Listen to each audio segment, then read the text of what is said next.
Pak, kita ngulang lagi nih Pak kesaksian Bapak yang kemarin Pak ya. Siap, siap. Coba saudara ceritakan bagaimana awalnya saudara mendengar bahwa peristiwa saat anak saudara dinyatakan telah meninggal. Yang saya dengar pertama sekali bahwa anak saya almarhum Joshua telah meninggal dunia. Ada kabar dari anak saya yang paling bungsu, Mahareja Rizky, menelepon kakaknya, anak saya yang paling tua, Yuni Artika. Pada saat itu kami berada di Padang Sidempuan. Tujuannya di sana untuk melakukan ziarah ke tempat orang tua saya ataupun mama saya. Tepatnya waktu itu kami mendapat kabar bahwa Joshua almarhum telah meninggal dunia kurang lebih setengah 10 malam. Pada tanggal 8. Pada tanggal 8 Juli. Oke, lanjutkan. Sesudah anak kami Yuni mendapatkan kabar bahwa Joshua telah meninggal dunia, langsung anak saya ini memberitakan sama kami bahwa Joshua telah meninggal dunia. Di rumah kita Joshua ini dipanggil dengan panggilan sehari-hari Prian. Jadi pada waktu anak kita ini si Yuni menerima panggilan telepon dari adiknya si Reja, dia dalam keadaan menangis. Saya pada waktu itu menanyakan, kenapa menangis Kak? Langsung terus menangis, dengan terbata-bata dia mengutarakan bahwa adik meninggal Pak. Adik yang mana? Adikmu di Jakarta kan 2, adik Prian Pak meninggal. Langsung kami tersentak semuanya, keluarga besar yang ada di Padang Sidempuan, terutama istri saya pada saat itu langsung histeris menjerit-jerit bahwa ada kabar begitu. Sesudah begitu agak reda, kami langsung melakukan pada malam itu ke tempat makam mama saya untuk mengadakan berziarah. Sesudah kami pulang dari sana, kami berembuk keluarga di Padang Sidempuan, bahwasanya keluarga yang Sidempuan mengatakan kalau boleh dimakamkan di sana. Saya bilang sama keluarga di sana, saya tanya dulu istri saya, soalnya istri saya ini adalah yang melahirkan. Saya tanya istri saya, pada waktu itu langsung istri saya mengutarakan bahwa almarhum dimakamkan di Jambi. Pada malam itulah kami langsung bertolak ke Jambi, tapi dengan sendirinya saya utarakan di situ bahwa saya tidak bisa untuk menyetir lagi ke Jambi. Soalnya kami berangkat dari Jambi, saya menyetir sendiri. Jadi kami mencarikan tetangga saudara saya yang di Padang Sidempuan untuk membantu kami mengantar ke Jambi, yaitu marganya Marga Hasibuan, namanya saya lupa. Pada dini hari kami langsung bertolak ke Padang Sidempuan. Dengan jarak tempuh dari Padang Sidempuan ke Jambi kurang lebih 20 jam secara normal. Kami sampai di Jambi pada tanggal 9 Juli 2022 pukul 22.30. Sesudah kami sampai di komplek perumahan guru SD 74 Sungai Bahar Jambi, di halaman rumah ini sudah saya lihat begitu tenda-tenda sudah berdiri, orang yang melayat sudah begitu padat di situ. Kami masuk ke rumah, peti jenazah sudah ada di rumah. Di ruangan tengah. Spontan kami merasa sangat bersedih, menjerit, menangis, dan semualah kedukaan itu terasa di kami yang baru datang. Apalagi istri saya selalu menjerit sepanjang jalan hingga sampai ke rumah kami. Di sana kami dapati sudah ada pada waktu itu saya belum memperhatikan pertama sekali bahwa itu namanya Pak Leonardo. Soalnya kami dalam keadaan duka yang begitu dalam. Jadi keluarga yang di sana langsung meredakan saya dalam tangisan.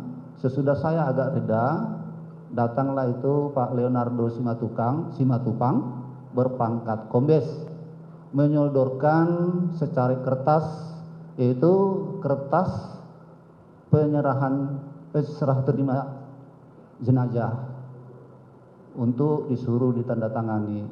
Pada saat itu saya tidak mau langsung menandatangani. Langsung saya bilang sama Pak Leonardo Simatupang, ini surat apa Pak? Ini surat serah terima jenazah. Saya sanggah waktu itu, macam mana Pak saya mau menandatangani surat penyerahan jenazah ini? Isi peti jenazah ini saya belum tahu anak saya apa bukan. Pada waktu itulah kami agak lama bernegosiasi ataupun beradu argumen itu sama Pak Leonardo, bermacam-macam dengan alasan bahwasanya peti jenazah tidak boleh dibuka. Jadi saya bilang, kalau peti jenazah tidak dibuka, saya tidak mau menandatangani Pak. Soalnya isi peti jenazah ini saya belum tahu anak saya apa bukan.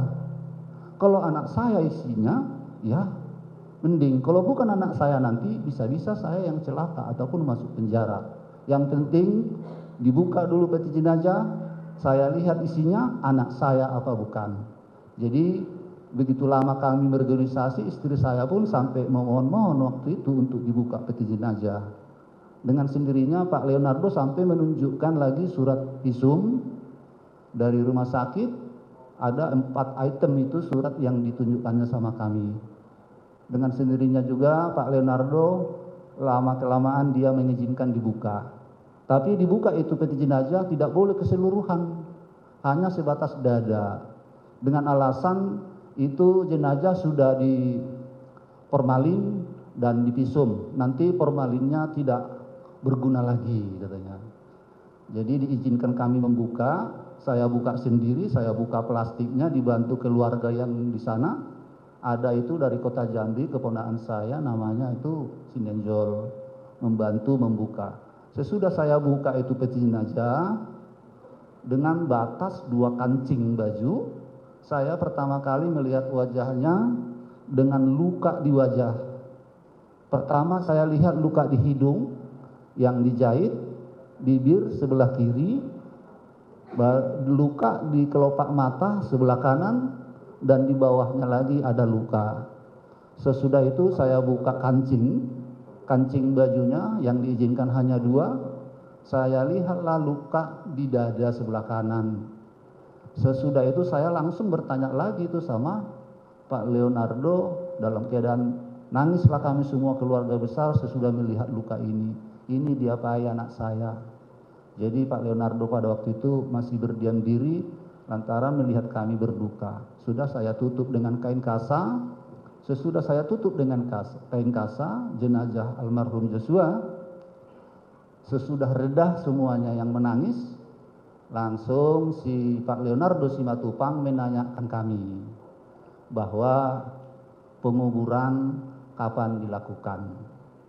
Saya langsung mengutarakan sama Pak Leonardo, ini kesimpulan saya tidak bisa, saya berembuk dulu dengan marga Huta Barat yang ada di Sungai Bahar ini. Kami berembuk kesimpulan marga Huta Barat dengan saya waktu itu dimakamkan almarhum pada tanggal 11 Juli, tepatnya hari Senin, 11 Juli 2022. Sudah itu Pak Leonardo nanya, kapan Pak dikuburkan? Tanggal 11 Juli 2022, hari Senin. Jadi apalagi permintaan Bapak sama keluarga? Langsung istri saya mengutarakan bahwa memohon agar pemakaman jenazah dilakukan secara kedinasan ataupun secara militer. Jadi Pak Leonardo pada saat itu menyanggupi apa yang kami minta. Apalagi yang diminta, cukup itu Pak. Jadi Pak Leonardo sebelum pulang ke Jambi, saya desak beliau untuk menceritakan kenapa anak saya kok meninggal begini. Pak Leonardo bilang, di sini Pak Huta Barat, saya tidak bisa mengutarakannya didengar oleh orang banyak. Soalnya ini aib. Jadi ini pantas didengar hanya keluarga inti. Jadi saya bilang, di sini semuanya keluarga yang di dalam rumah ini. Ini semua adik ipar saya. Tolonglah Pak ceritakan disebabkan apa ini anak saya meninggal. Yang benar Pak, ini keluarga semua. Ya benar. Benar Pak, diulanginya lagi, benar. Tolong ceritakan. Saya memang tidak mengetahui secara keseluruhan peristiwa yang terjadi di Jakarta. Hanya pesan singkat yang disampaikan sama saya. Sesudah itu diceritakan Pak Leonardo lah bahwasanya kejadian kematian almarhum di rumah dinas Pak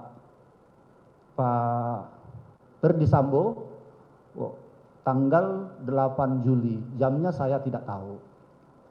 Jadi diceritakannya pada waktu itu keluarga Pak Ferdi Sambo atau Ibu Putri mengadakan PCR.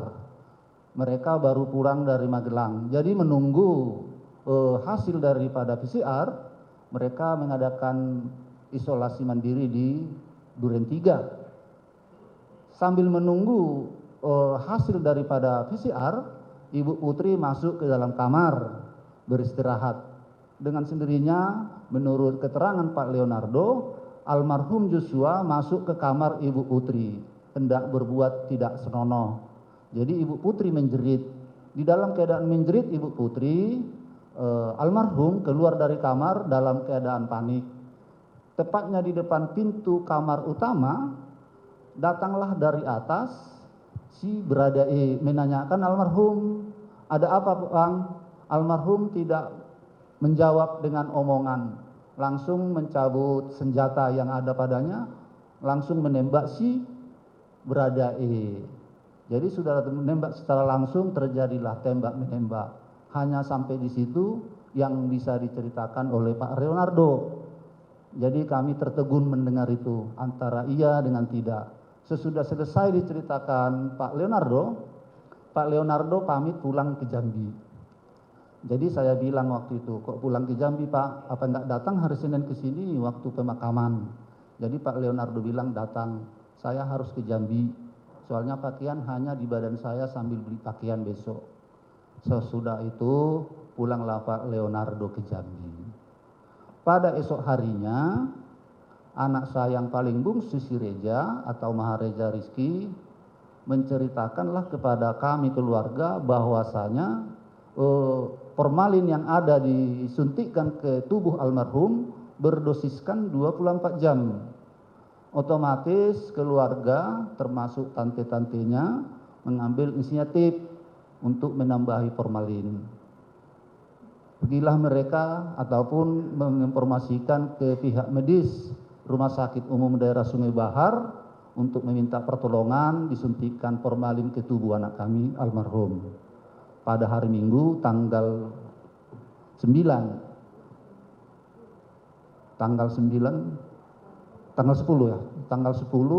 pada hari Minggu. Saya waktu itu datang itu tim medis berada di luar rumah bersama dengan para pelayat. Jadi datang waktu itu si Pasar Ibu beserta Boru Nadia datang ke rumah untuk menambahkan formalin. Saya di luar.